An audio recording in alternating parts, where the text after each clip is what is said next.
Football world cup में group stage के मुकाबले अब दिलचस्प मोड़ पर पहुंच चुके हैं। इक्वाडोर और जर्मनी के बीच खेले गए मुकाबलों में दोनों टीमों के बीच कड़ी टक्कर देखने को मिली।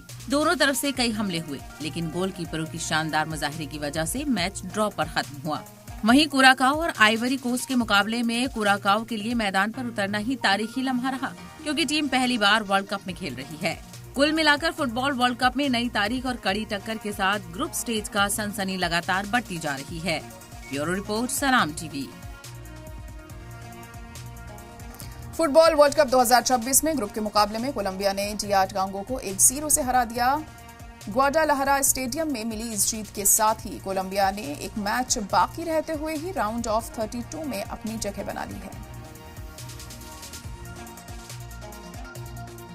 मैक्सिको के जापोपन में खेले गए इस मुकाबले में कोलंबिया और DR कांगो के बीच जबरदस्त जद्दोजहद देखने को मिली।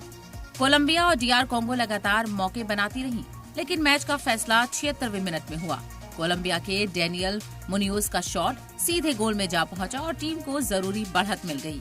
आखिरकार कोलंबिया ने ये मुकाबला 1-0 से जीतकर नॉकआउट स्टेज यानी राउंड ऑफ 32 का टिकट हासिल कर लिया। इस जीत के साथ ही कोलंबिया ने ग्रुप के 2 मुकाबले जीतकर टॉप 2 में अपनी जगह लगभग पक्की कर ली है। टीम के कुल 6 पॉइंट हो गए हैं। अब अगले मुकाबले में कोलंबिया की भिड़ंत पुर्तगाल से 28 जून को होनी है। ब्यूरो रिपोर्ट, सलाम टीवी।